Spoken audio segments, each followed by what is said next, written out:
Perkenalkan, nama saya Rifki Matiawan dengan NIM 287. Di sini saya menjelaskan form 1 untuk tugas pertemuan 9. Yang pertama yaitu publik partial. Publik partial ini untuk membuat kelas bernama form 1. Partial ini artinya kelas ini dibagi menjadi dua file, yaitu form 1 CS dan form 1 desainer CS. Untuk private data tabel, itu untuk membuat tabel sementara di memori untuk menyimpan data produk.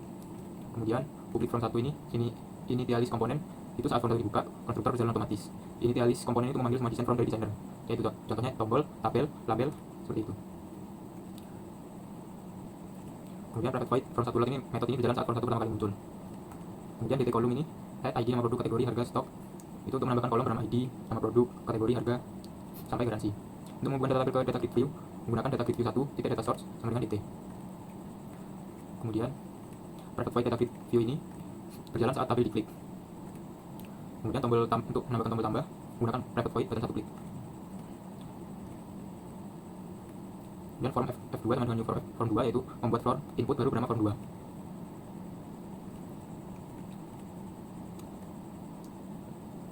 Kemudian F2 show dialog ini menampilkan form 2 sebagai pop-up atau dialog. Kemudian public void tambah data, metode ini dipanggil dari form 2 untuk mengirim data ke form 1. Yang isinya yaitu string ID, nama, kategori, harga, dan yang lain-lain. Itu menambahkan satu baris data baru ke data tabel. Private void button 2 klik, itu untuk event tombol kedua. Kemudian label klik ini berjalan saat label diklik. Dan private void data grid view ini event tambahan untuk klik tabel. Kemudian form 1 designer, partial class form 1 untuk membagi form 1 menjadi dua. Form 1 CS ini logika program, form 1 desain tampilan. Kemudian private system komponen model, tempat menyimpan semua komponen form. Private data grid view ini untuk menampilkan data, private button untuk membuat tombol pertama, button 2 tombol kedua, dan yang lain-lain. Kemudian protected overread void ini dipakai untuk membersihkan memori saat form ditutup.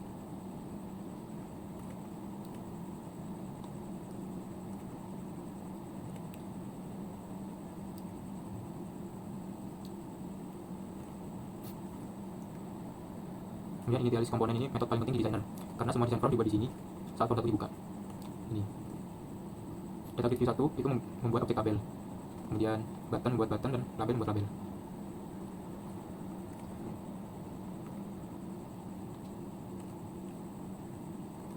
Kemudian data grid view 1 ini di tabel otomatis menyesuaikan ukuran. Ini ada seperti EQ untuk ukurannya. Kemudian data grid view untuk namanya.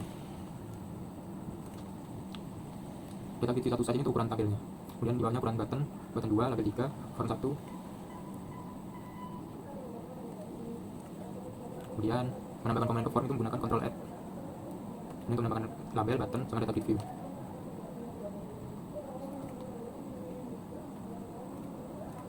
Untuk nama form 1, teks form 1 ini judul Windows yang tampil di atas. Kalau load plus sama dengan ini saat form 1 dibuka, menjalankan metode form 1 load. Kemudian yang paling bawah menandakan pengaturan data grid view selesai. Resume layout ini mengaktifkan kembali layout form, dan perform layout ini merapikan posisi semua komponen di form. Untuk desainnya seperti ini, jika datanya ditambah maka akan muncul di data produk. Sekian dari saya.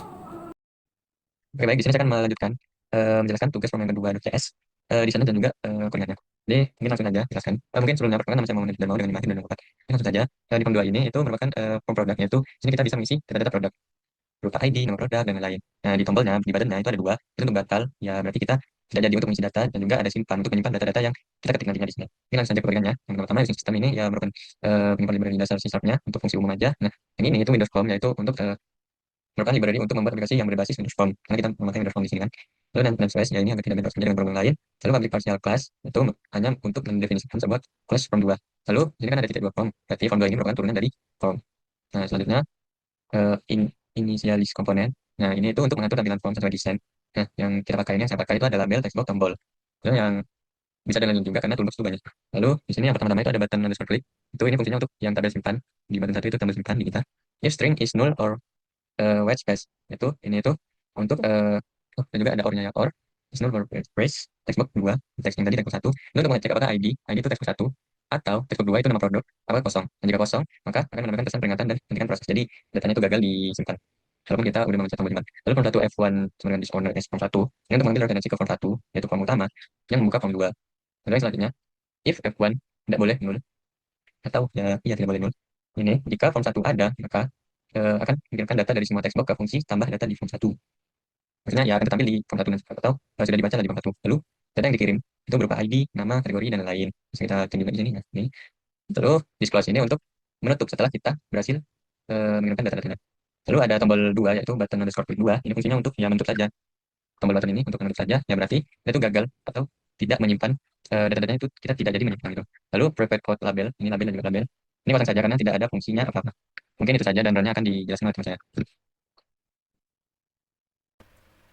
Perkenalkan, nama saya Amelia Nur Aziza dengan NIM 25241010-2005. Di sini saya akan menjelaskan hasil pekerjaan dari kelompok kami.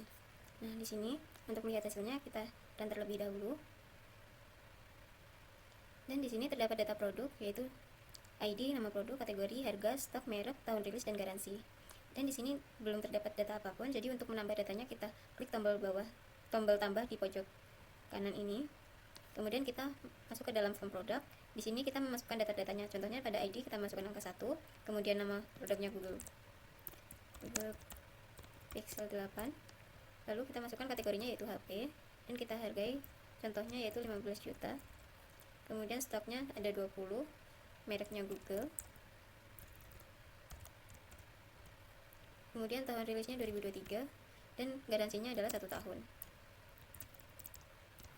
Jadi di sini juga terdapat dua option, di mana jika kita batal mengisi data produk menggunakan form yang sudah kita isi ini, maka kita klik batal. Namun jika kita ingin menyimpannya, maka kita klik simpan.